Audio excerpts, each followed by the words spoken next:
Hello friends, welcome to Xmart GK YouTube channel. साथियों, इस video में बिहार पुलिस कांस्टेबल 2023 के एग्जाम के लिए मोस्ट इंपोर्टेंट क्वेश्चंस करेंगे। देखिए, पिछले 10 साल में जो क्वेश्चन सबसे ज़्यादा बार बिहार पुलिस में पूछा गया है, उन 100 क्वेश्चनों को देखेंगे। ये क्वेश्चन साथियों बिहार पुलिस के एग्जाम में बार बार पूछी गई क्वेश्चन है, तो एक भी क्वेश्चन को बिना स्किप किए पूरे क्लास को देखना है। साथियों, इस बार जो एग्जाम आपका होने वाला है बिहार पुलिस में, उनमें ये क्वेश्चन आपको जरूर देखने को मिलेंगे। तो कोई भी क्वेश्चन को बिना स्किप किए पूरी क्लास को देखिएगा। और आज के क्लास का पहला क्वेश्चन है, शुद्ध तत्व कौन सा है, यानी इनमें से शुद्ध तत्व कौन सा है। तो देखिए, कांच और सीमेंट ये दोनों ही तो मिश्रण है, लेकिन सोडियम सोडियम एक सिंगल एलिमेंट है Na, जिसका परमाणु संख्या 11 होता है और सोडियम में कोर इलेक्ट्रॉन की संख्या 10 होती है। तो देखिए, शुद्ध तत्व यहाँ पर सोडियम ही है, तो राइट आंसर हो जाएगा ऑप्शन नंबर सी, सोडियम। अगला क्वेश्चन है, निम्न में से कौन सा ऑर्गेनिक अम्ल है, यानी इनमें से कौन सा ऑर्गेनिक एसिड है। देखिए, यहाँ पर आपको साइट्रिक अम्ल दिख रहा है साथियों, साइट्रिक एसिड जो कि नींबू में पाया जाता है। तो साइट्रिक अम्ल जो होता है ये ऑर्गेनिक अम्ल होता है, याद रखिएगा, ठीक है। तो राइट आंसर हो जाएगा ऑप्शन नंबर ए। आज का अगला क्वेश्चन है, एक विद्युत सर्किट में किसी फ्यूज तार का उपयोग किया जाता है क्या करने के लिए। तो देखिए, एक विद्युत सर्किट में किसी फ्यूज तार का उपयोग किस लिए किया जाता है। तो याद रखिएगा, देखिए ऑप्शन नंबर सी में लिखा हुआ है कि सर्किट में प्रभावित होने वाली अधिक विद्युत धारा को रोकने के लिए, जो कि बिल्कुल राइट आंसर है। तो ऑप्शन नंबर सी आपका करेक्ट आंसर हो जाएगा। चलिए, अगला क्वेश्चन है, निम्नलिखित में से कौन सा अनुचुंबकीय पदार्थ है। वेरी वेरी इंपॉर्टेंट क्वेश्चन है। अनुचुंबकीय यानी पैरामैग्नेटिक, है ना। तो कौन सा वायुमंडल में अनुचुंबकीय पदार्थ है। तो देखिए, राइट आंसर हो जाएगा ऑक्सीजन। याद रखिएगा, ऑक्सीजन जो होता है, जिसका परमाणु संख्या 8 होता है, ऑक्सीजन जो है ये वायुमंडल में अनुचुंबकीय पदार्थ है साथियों, याद रखना। ऑक्सीजन करेक्ट आंसर है, ऑप्शन नंबर सी। देखिए, आप लोग साथियों क्लास को लाइक और अपने सभी दोस्तों के साथ जरूर शेयर करिए, क्योंकि आपकी एक लाइक से हमें मोटिवेशन मिलता है। नए साथी आप में से कोई भी है तो चैनल को सब्सक्राइब करके बेल आइकन को ऑन कर लीजिएगा, इससे आपको हर क्लास का नोटिफिकेशन आएगा। चलिए, आज का अगला क्वेश्चन है, सूर्य में क्या होता है। तो देखिए, सूर्य जो होता है ना, सन, सूर्य में क्या होता है, हाइड्रोजन व हीलियम होता है। हाइड्रोजन 71% होता है, हीलियम 29% होता है। तो राइट आंसर हो जाएगा साथियों ऑप्शन नंबर डी। अगला क्वेश्चन है, सबसे पहला नाभिकीय रिएक्टर किसने बनाया था। देखिए, वेरी वेरी इंपॉर्टेंट क्वेश्चन है, नोट कर लीजिएगा। तो देखिए, सबसे पहला न्यूक्लियर रिएक्टर जो है, नाभिकीय रिएक्टर, ये किसने बनाया था। तो फर्मी ने। फर्मी इनका पूरा नाम है, एर्निको फर्मी। इन्होंने सबसे पहले नाभिकीय रिएक्टर को बनाया था, या तो ये बोल सकते हैं कि नाभिकीय रिएक्टर का आविष्कार किया था। आज का अगला क्वेश्चन है, संविधान के अनुसार निम्नांकित में से क्या शब्दशः भारत के राष्ट्रपति की शक्ति नहीं है, यानी इनमें से कौन सी शक्ति भारत के राष्ट्रपति की नहीं है। तो देखिए, भारत के राष्ट्रपति की शक्ति अध्यादेश जारी करना, ये तो सही है। उच्चतम न्यायालय से परामर्श करना, ये भी सही है। क्षमादान प्राप्त करना, ये भी सही है। लेकिन संसद के दोनों, देखिए, संसद के सदनों को संदेश भेजना, ये राष्ट्रपति की शक्ति नहीं है। तो राइट आंसर हो जाएगा ऑप्शन नंबर सी। अगला क्वेश्चन देख लेते हैं, किस अभिलेख से यह साबित होता है कि चंद्रगुप्त का प्रभाव पश्चिम भारत तक फैला हुआ था। तो देखिए, राइट आंसर हो जाएगा साथियों रुद्र दमन का जूनागढ़ अभिलेख। इससे यह प्राप्त होता है कि चंद्रगुप्त का प्रभाव जो है वो दक्षिण भारत तक फैला हुआ था। अगला क्वेश्चन है, मोपला विद्रोह का नेता कौन था। तो देखिए, मोपला आंदोलन ये 1921 में हुआ था, और इसके नेता कौन थे। तो मुसलियार। याद रखिएगा, ऑप्शन नंबर एक करेक्ट आंसर है साथियों। चलिए, अगला क्वेश्चन देखते हैं, तो भारत में किस प्रकार की शासन व्यवस्था अपनाई गई है। देखिए, वेरी वेरी इंपॉर्टेंट क्वेश्चन है, याद रखिएगा। भारत में किस प्रकार की शासन व्यवस्था अपनाई गई है। तो ब्रिटिश संसदात्मक प्रणाली, option number B correct answer है, हो जाएगा। देखिए, जो संसदीय स्वरूप है साथियों भारतीय संविधान में, वो साथियों किस देश के संविधान से लिया गया है। तो याद रखिएगा, ब्रिटेन के संविधान से। तो इस क्वेश्चन का राइट आंसर भी वही हो जाएगा, ब्रिटिश संसदात्मक प्रणाली। नेक्स्ट क्वेश्चन देखते हैं, संविधान में राज्य के नीति निर्देशक तत्वों को शामिल करने के पीछे क्या उद्देश्य है। तो देखिए, हमारे भारतीय संविधान में राज्य के नीति निर्देशक तत्वों को संविधान के भाग 4 में रखा गया है, और अनुच्छेद 36 से 51 में, ठीक है। यहाँ क्वेश्चन में पूछा गया है कि संविधान में राज्य के नीति निर्देशक तत्वों को शामिल करने के पीछे क्या उद्देश्य है। तो राइट आंसर है ऑप्शन नंबर सी, सामाजिक आर्थिक लोकतंत्र की स्थापना। नेक्स्ट क्वेश्चन है, उत्तर प्रदेश के बाद सबसे अधिक संसदीय क्षेत्र किस राज्य में है। तो याद रखिएगा, महाराष्ट्र में। Option number C right answer हो जाएगा। तीसरा पूछेगा तो बिहार हो जाएगा। चलिए, अगला क्वेश्चन है, कामागाटा मारू क्या था। तो देखिए कनाडा की यात्रा पर निकला एक जहाज था साथियों, कामागाटा मारू। बहुत ज्यादा पूछा जाता है, याद रखिएगा। कामागाटा मारू क्या था? तो कनाडा की यात्रा पर निकला एक नौसैनिक जहाज था। अगला क्वेश्चन है, किसने मान्यखेत या मालखेद को राष्ट्रकूट राज्य की राजधानी बनाई थी? तो देखिए राइट आंसर हो जाएगा अमोघवर्ष ने। Option number B right answer है। नेक्स्ट क्वेश्चन है, किसने 4 अध्यादेश, है ना, जब्ती, गुप्तचर प्रणाली का गठन, दिल्ली मद्य निषेध और अमीरों के मेल मिलाप पर पाबंदी जारी किए थे? तो देखिए इनमें से कौन से वो शासक हैं जिन्होंने ये 4 अध्यादेश जारी किया था? तो याद रखिएगा अलाउद्दीन खिलजी ने। Option number B right answer है। अगला क्वेश्चन है, महात्मा गांधी को नील उत्पादक किसानों की दुर्दशा देखने हेतु चंपारण आने का आमंत्रण किसने दिया था? तो राइट आंसर हो जाएगा, याद रखिएगा सभी साथी, राजकुमार शुक्ल ने। और वहीं पर गांधी जी ने अपना पहला सत्याग्रह किया था 1917 में, चंपारण सत्याग्रह। ठीक है, नेक्स्ट क्वेश्चन है, मुसलमानों के लिए अतिरिक्त निर्वाचक मंडल का प्रारंभ किसके द्वारा लाया गया था? तो देखिए राइट आंसर हो जाएगा मार्ले मिंटो सुधार बिल 1909 के द्वारा। Option number B correct answer है। नेक्स्ट क्वेश्चन है, लोकसभा और राज्यसभा की संयुक्त बैठक कब होती है? तो देखिए करेक्ट आंसर है ऑप्शन नंबर सी, एक विचार जिस पर दोनों दोनों सदन सहमत ना हो उस पर विचार करना हो और जब उसको पास करना हो तब। ऑप्शन नंबर सी करेक्ट है। नेक्स्ट क्वेश्चन है, वर्ष 1914 ईस्वी में केरल में नायर सोसाइटी की स्थापना किसने की थी? तो देखिए राइट आंसर है साथियों ऑप्शन नंबर ए, पजनाथ पिल्लई जी ने। अगला क्वेश्चन है, भारतीय हीरा संस्थान कहाँ स्थापित है? तो याद रखिएगा भारतीय हीरा संस्थान ये सूरत में स्थित है। ऑप्शन नंबर बी सूरत। नेक्स्ट है, वह रोमन सम्राट आगस्टक की भांति सावधान था कि वह दूसरों की तरह शक्तिशाली न लगे और वह दूसरों के स्तर से भी अधिक न लगे। यह कथन किसका था? तो देखिए इस कथन को किसने कहा था? याद रखिएगा बहलोल लोदी ने। Option number C right answer है। अगला क्वेश्चन है साथियों, अंग्रेज पुलिस अफसर कैप्टन सैंडर्स की हत्या जो है वो, या फिर इनको गोली किसने मारा था? तो देखिए अंग्रेज पुलिस अफसर कैप्टन सैंडर्स को किसने गोली मारा था? तो याद रखिएगा भगत सिंह ने, Sardar Bhagat Singh. Option number D right है। निम्नलिखित में से किसको राष्ट्रीय आय में शामिल नहीं किया जाता है?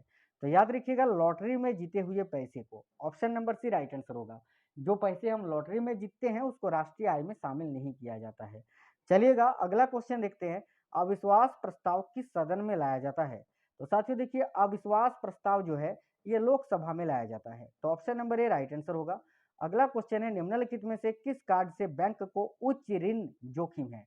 यानी इनमें से वो कौन सा कार्ड है जिससे बैंकों को उच्च ऋण का जोखिम होता है? तो करेक्ट आंसर है साथियों क्रेडिट कार्ड। याद रखिए ऑप्शन नंबर बी। अगला है, वैश्वीकरण का अर्थ क्या होता है? तो देखिए वैश्वीकरण का अर्थ होता है घरेलू अर्थव्यवस्था का वैश्विक अर्थव्यवस्था के साथ एकीकरण। ऑप्शन नंबर सी करेक्ट है। देखिए आप लोग क्लास लाइक जरूर करते चलना साथियों, ये क्वेश्चंस बहुत ही ज्यादा इंपॉर्टेंट है और इस बार बिहार पुलिस कांस्टेबल के एग्जाम 2023 में ये क्वेश्चन आपके जरूर फंसेंगे। चलिए अगला क्वेश्चन है, संविधान के किस अनुच्छेद द्वारा संघ और राज्यों के लिए लोक सेवा आयोग का प्रावधान किया गया है? तो राइट आंसर है अनुच्छेद 315 में। याद रखिएगा ऑप्शन नंबर डी। आज का अगला क्वेश्चन है, जहांगीर ने किस चित्रकार को फारस के शाह एवं उसके अमीरों का छवि चित्र बनाने के लिए फारस यानी ईरान भेजा था? तो देखिए जहांगीर ने किस चित्रकार को फारस के शाह एवं उसके अमीरों का छवि चित्र बनाने के लिए ईरान यानी फारस भेजा था? तो याद रखिएगा बिशन दास को, बिशन दास। ऑप्शन नंबर एक करेक्ट है। महात्मा गांधी को सर्वप्रथम राष्ट्रपिता किसने कहा था? वेरी वेरी इंपॉर्टेंट है, तो याद रखिएगा सुभाष चंद्र बोस ने। ऑप्शन नंबर सी करेक्ट है। चलिएगा अगला क्वेश्चन है, सम्राट हर्षवर्धन ने दो महान धार्मिक सम्मेलनों का आयोजन कहाँ कराया था? तो याद रखिएगा सम्राट हर्षवर्धन ने दो महान धार्मिक सम्मेलनों का आयोजन जो है वो साथियों एक तो प्रयागराज में और दूसरा थानेश्वर में करवाया था। तो ऑप्शन नंबर बी करेक्ट है, प्रयाग व थानेश्वर। अगला क्वेश्चन है, भारत एक गणतंत्र है, इसका अर्थ क्या है? तो देखिए भारत में वंशानुगत शासन नहीं है, भारत एक गणतंत्र देश है। गणतंत्र यानी देखिए वंशानुगत शासन नहीं है, यानी ऐसा नहीं है कि अभी अगर भारत के प्रधानमंत्री नरेंद्र मोदी जी हैं तो अगले प्रधानमंत्री उन्हीं के बेटे होंगे, ऐसा तो नहीं है। भारत में गणतंत्र प्रणाली अपनाई गई है। भारत एक गणतंत्र देश है। तो ऑप्शन नंबर सी राइट है। अगला क्वेश्चन है, राजेंद्र चोल द्वारा किए गए बंगाल अभियान के समय बंगाल का शासक कौन था? तो याद रखिएगा साथियों महिपाल प्रथम। ठीक है, ऑप्शन नंबर डी करेक्ट है। अगला है, औरंगजेब द्वारा चलाए गए जिहाद का अर्थ क्या था? तो देखिए औरंगजेब ने जो जिहाद को चलाया था उसका अर्थ था दारुल इस्लाम। Option number B correct answer है। नेक्स्ट क्वेश्चन है, ऋग्वेद में कितने सूक्त हैं? तो याद रखिएगा 1028 सूक्त। Option number C. अगला है, साइमन कमीशन का भारत आगमन किस वर्ष हुआ था? तो याद रखिएगा साइमन कमीशन किस वर्ष में भारत आया था? तो 1928 ईस्वी में। Option number B right answer है। संसदीय प्रणाली वाली सरकार को अन्य किस नाम से जाना जाता है? तो देखिए करेक्ट आंसर है संघीय सरकार के नाम से। ऑप्शन नंबर सी आपका करेक्ट हो जाएगा। आगे बढ़ेंगे, अगला क्वेश्चन देखेंगे। 1857 के विद्रोह का तत्कालिक कारण क्या था? तो देखिए 1857 का जो विद्रोह हुआ था उसका तत्कालिक कारण था साथियों चर्बी वाले कारतूसों का प्रयोग आरंभ करना। ऑप्शन नंबर एक करेक्ट है। अगला है जातक किसका ग्रंथ है? तो देखिए जातक जो है ये बौद्ध धर्म से संबंधित है, तो ऑप्शन नंबर सी करेक्ट है, बौद्धों का। अगला क्वेश्चन है भारतीय संविधान के किस अनुच्छेद के अंतर्गत वित्त आयोग का गठन का प्रावधान है? तो याद रखिएगा अनुच्छेद 280 के अंतर्गत। नेक्स्ट है किस राज्य द्वारा छोटे किसानों के लिए खलिहान बीमा योजना प्रारंभ की गई है? तो देखिए राइट आंसर है साथियों उत्तर प्रदेश राज्य सरकार के द्वारा। Option number C. नेक्स्ट है संविधान का कौन सा अंश भारत के नागरिकों को आर्थिक न्याय प्रदान करने का संकेत करता है? तो याद रखिएगा राज्य के नीति निर्देशक तत्व, जो कि मैंने अभी बताया संविधान के भाग 4 में है और संविधान के अनुच्छेद 36 से 51 में है। ठीक है। नेक्स्ट क्वेश्चन है निम्नलिखित में से भारत का पहला मुस्लिम शासक कौन था जिसने हिंदुओं से जजिया कर न लेने का आदेश दिया था? तो याद रखिएगा अलाउद्दीन हसन बहमन शाह ने। ऑप्शन नंबर ए। अगला है मैंने अपना राज्य अपनी प्यारी बेगम के हाथों एक प्याला शराब और एक प्याला शोरबे के लिए बेच दिया है, यह किसकी उक्ति है? यानी इस कथन को किसने कहा था? तो याद रखिएगा मुगल शासक जहांगीर ने। Option number A. नेक्स्ट है आर एन मल्होत्रा समिति ने किस क्षेत्र से संबंधित सुधारों के लिए रिपोर्ट प्रस्तुत की थी? तो याद रखिएगा बीमा क्षेत्र में। Option number C. अगला है महापुरुषीय धर्म के संस्थापक कौन थे? यानी एक शरण संप्रदाय के संस्थापक कौन थे? तो याद रखिएगा Shankar Dev. Option number D. अगला क्वेश्चन है उद्योगों के विकास तथा औद्योगिकीकरण की रणनीति किस योजना की अंग थी? तो याद रखिएगा साथियों उद्योगों के विकास तथा औद्योगिकीकरण की रणनीति ये देखिए द्वितीय पंचवर्षीय योजना का अंग था। द्वितीय पंचवर्षीय योजना का मॉडल जो है पीसी महालनोबिस ने तैयार किया था और उसका समय अवधि था 1956 से 1961 तक। चलिएगा नेक्स्ट क्वेश्चन है भारत के रेल मंत्रालय की बुलेट ट्रेन चलाने की योजना किन दो शहरों के बीच है? तो याद रखिएगा अहमदाबाद से, देखिए याद रखना है आपको साथियों यहाँ मुंबई से अहमदाबाद के बीच। Option number A. नेक्स्ट है वैदिक नदी कुंभा का स्थान कहाँ निर्धारित होना चाहिए? ठीक है, तो देखिए काबुल। वैदिक नदी कुंभा जो काबुल में स्थित है ये कहाँ निर्धारित होना चाहिए? तो अफगानिस्तान में। ऑप्शन नंबर ए राइट आंसर हो जाएगा। अगला क्वेश्चन है सिंधु घाटी की सभ्यता में घोड़े के अवशेष कहाँ से मिले हैं? तो याद रखना सुरकोटडा से। ऑप्शन नंबर ए करेक्ट है। भारत के संविधान के अंतर्गत किस आयु के बालक को किसी खान अथवा अन्य संकटमय सेवा में लगाया जाना प्रतिषेध किया गया है? तो 14 वर्ष से कम आयु के बच्चों को, और इसका निषेध संविधान के अनुच्छेद 25 में 24 में किया गया है। अनुच्छेद 24 के तहत जो है साथियों बाल श्रम का निषेध किया गया है। चलिए अगला क्वेश्चन है भारतीय गणतंत्र का वह कौन सा राष्ट्रपति था जो सदा भारतीय धर्मनिरपेक्षता को सर्वधर्म संभव कहता रहा? तो देखिए करेक्ट आंसर है doctor Sarvepalli Radhakrishnan. Option number ए।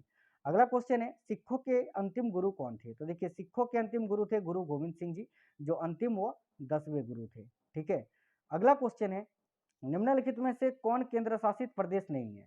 तो देखिए यहाँ पर आपका साथियों लक्षद्वीप भी केंद्र शासित प्रदेश है, दमन और दीव भी है, पुडुचेरी भी है, मिजोरम नहीं है। मिजोरम भारत का एक राज्य है, पूर्वोत्तर राज्य। नेक्स्ट है राज्यपाल राज्य की विधानसभा को संबोधित करेंगे संबंधी प्रावधान भारत के संविधान के किस अनुच्छेद में है? तो देखिए राज्यपाल जो है राज्य की विधानसभा को संबोधित करेंगे, इसका प्रावधान संविधान के कौन से अनुच्छेद में है? तो याद रखना अनुच्छेद 176 में।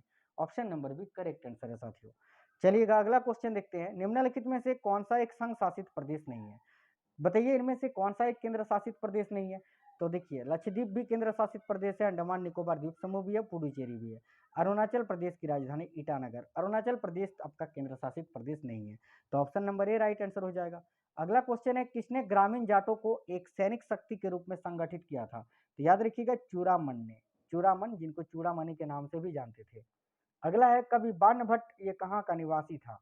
तो देखिएगा कवि बाण भट्ट कहाँ का निवासी था?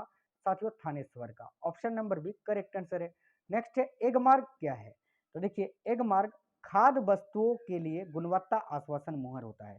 यानी जो खाद्य वस्तुएं हम खाते हैं जो और जिसमें एग मार्क होता है वो साथियों उच्च गुणवत्ता वाला वो मुहर होता है एक एग मार्क, याद रखना। ठीक है।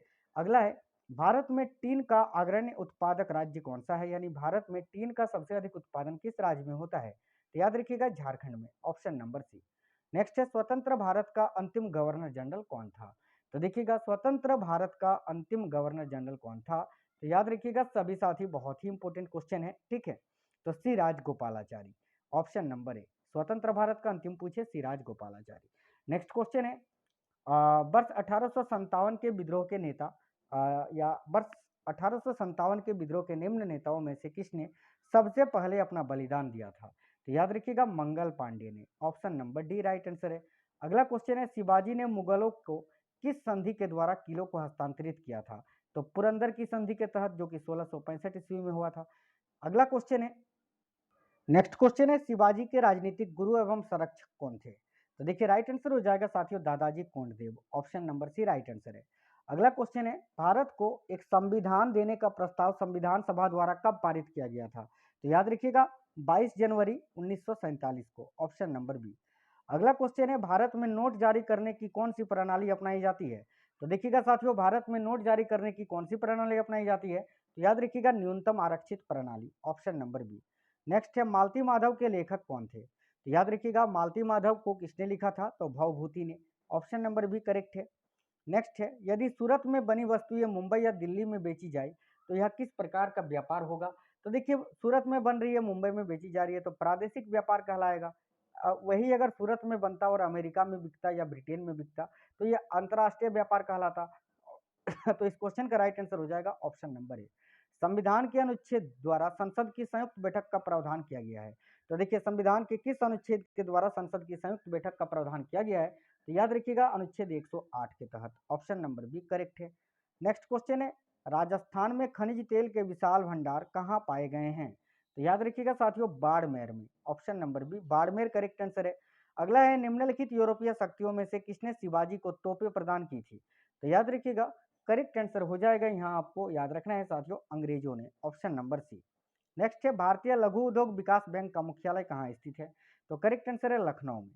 नेक्स्ट है, कनिष्क के शासनकाल में चतुर्थ बौद्ध संगीत सभा यह किस नगर में आयोजित की गई थी? तो यह याद रखना कुंडलवन में, कुंडलवन कश्मीर में। Option number C. नेक्स्ट है, कृष्ण भक्ति का प्रथम और प्रधान ग्रंथ क्या है? तो याद रखिएगा श्रीमद् भागवत गीता साथियों। ठीक है। अगला है, गोद प्रथा पर प्रतिबंध लगाने वाला गवर्नर जनरल कौन था? तो देखिए करेक्ट आंसर क्या हो जाएगा, याद रखिएगा गोद प्रथा पर प्रतिबंध लगाने वाला गवर्नर जनरल कौन था? तो Lord Dalhousie. Option number B. अगला क्वेश्चन है, स्वाधीन भारत की प्रथम औद्योगिक नीति जिस वर्ष घोषित की गई थी वह कौन सी थी? यानी स्वाधीन भारत की प्रथम औद्योगिक नीति किस वर्ष घोषित की गई थी? तो याद रखिएगा 1948 ईस्वी में। अगला है, प्रतापशील हुनहरिन केसरी महाधिराज नामक उपाधियां निम्न में से किसकी थी? तो देखिए करेक्ट आंसर है साथियों प्रभाकर वर्धन की। Option number B. अगला है, किस सिख गुरु की मृत्यु के लिए औरंगजेब जिम्मेदार है? यानी इनमें से किस सिख गुरु की मृत्यु या वध औरंगजेब ने करवाया था? तो याद रखिएगा गुरु तेग बहादुर जी का। अगला क्वेश्चन है, गोविंद महल जो हिंदू वास्तुकला का अप्रीतम उदाहरण है, ये कहाँ स्थित है? तो याद रखिएगा ये दतिया में स्थित है साथियों। ऑप्शन नंबर ए। अगला है, कृषि लागत एवं मूल्य आयोग की स्थापना कब हुई थी? तो करेक्ट है 1987 ईस्वी में। Option number D correct answer है। अगला क्वेश्चन देख लेते हैं, तो पुर्तगाली उपनिवेश का प्रथम गवर्नर भारत में कौन हुआ? तो याद रखना Francisco de Almeida. Option number C correct answer हो जाएगा। नेक्स्ट है, आदि ग्रंथ किसके द्वारा संकलित किया गया था? तो आदि ग्रंथ के लेखक कौन थे? तो सिखों के पांचवें गुरु गुरु अर्जुन देव। अगला क्वेश्चन है, दूध के अग्रणी उत्पादकों का सही अवरोही क्रम कौन सा है? यानी दूध उत्पादक राज्यों का अवरोही क्रम कौन सा है? तो देखिए सबसे अधिक दूध का उत्पादन भारत में होता है, उसके बाद अमेरिका में होता है, यूएसए, फिर चीन और फिर रूस। यानी option number B correct answer है। अगला क्वेश्चन है, कृष्णदेव राय ये कहाँ के राजा थे? तो साथियों देखिए कृष्णदेव राय जो है ये विजयनगर साम्राज्य के राजा थे। तो ऑप्शन नंबर सी करेक्ट है। बंबई से 6 मील दूर धारापुरी या धारानगरी में स्थित गुफाएं कौन सी हैं? तो देखिए करेक्ट है एलिफेंटा की गुफाएं, जो मुंबई से 6 मील दूर धारानगरी या धारापुरी में स्थित है। अगला है, भारत के दक्षिण की ओर के देशों में बौद्ध धर्म का कौन सा संप्रदाय प्रचलित हुआ था? तो याद रखिएगा हीनयान। नेक्स्ट है, भारत के संविधान का भाग चतुर्थ किसके बारे में बताता है? तो अभी मैंने बताया राज्य के नीति निर्देशक सिद्धांत के बारे में। नेक्स्ट है, आर्थिक नियोजन ये किसका विषय है? तो देखिए आर्थिक नियोजन जो है ये साथियों याद रखना समवर्ती सूची का विषय है। Option number C correct answer हो जाएगा। वह कौन सा प्रथम भारतीय था जो ब्रिटिश संसद के लिए निर्वाचित हुआ था? तो देखिए करेक्ट आंसर है दादा भाई नौरोजी, जिनको भारत का वयोवृद्ध व्यक्ति बोला जाता है, the grand old man of India. Gayatri मंत्र की रचना किसने की थी? तो करेक्ट आंसर है साथियों विश्वामित्र ने। Option number B correct answer है। नेक्स्ट क्वेश्चन है, निम्नलिखित में से कौन सा एक अबुल कलाम आजाद द्वारा प्रकाशित है? तो अल हिलाल नामक समाचार पत्र जो है ये अबुल कलाम आजाद द्वारा प्रकाशित किया जाता था। नेक्स्ट है संसद के संयुक्त बैठकों को कौन संबोधित करता है? तो याद रखिएगा साथियों, राष्ट्रपति, भारत के राष्ट्रपति। नेक्स्ट क्वेश्चन है पल्लवों के एकात्मीय रथ मिलने का स्थान क्या है? यानी पल्लवों का एकात्मीय रथ किस स्थान से मिला था? तो देखिए महाबलीपुरम करेक्ट आंसर होगा ऑप्शन नंबर सी। अगला क्वेश्चन है प्रयाग प्रशस्ति अभिलेख का लेखक हरिसेन किसके शासक का दरबारी कवि था? तो हरिसेन किसके दरबार का दरबारी कवि था? तो समुद्रगुप्त का। ऑप्शन नंबर ए करेक्ट हो जाएगा। नेक्स्ट है महात्मा गांधी के राजनीतिक गुरु कौन थे? तो देखिए साथियों महात्मा गांधी के राजनीतिक गुरु कौन थे? तो राइट आंसर हो जाएगा आपका Gopal Krishna Gokhale, option number D. Next है हॉर्मिट ऑफ शिमला किसे कहा जाता है? तो याद रखिएगा hermit of Shimla A O Hume को कहा जाता है, option number C. Next question है स्वराज्य मेरा जन्मसिद्ध अधिकार है और मैं इसे लेकर रहूंगा, ये किसने कहा था? चलिए इस क्वेश्चन का आंसर आप लोग कमेंट बॉक्स में कमेंट करके बता दीजिए साथियों कि इस कथन को किसने कहा था। अगला क्वेश्चन है देखिए संविधान सभा के कितने उपस्थित सदस्यों ने संविधान पर हस्ताक्षर किया था? तो याद रखिएगा 284 उपस्थित सदस्यों ने, option number B right answer है। साथियों आज की इस वीडियो में पूरे टॉप 100 क्वेश्चंस आपको कराए बिहार पुलिस एग्जाम 2023 के लिए, जो पिछले 10 से 12 सालों में सबसे ज्यादा बार बिहार पुलिस एग्जाम में रिपीट हुआ है। तो उम्मीद करते हैं आपको वीडियो पसंद आया होगा। अगर अच्छा लगा है तो अपने सभी दोस्तों के साथ जरूर शेयर करिए, वीडियो को लाइक कर देना, शेयर करना और चैनल सब्सक्राइब करके बेल आइकन को ऑन कर लीजिए। डेली 3 सेट्स आपको मिल रही है बिहार पुलिस के लिए और इसको पढ़ना आपके लिए बेहद ज्यादा जरूरी है। चलिए मिलेंगे अगली वीडियो में, तब तक स्वस्थ रहें। जय हिंद साथियों, वंदे मातरम।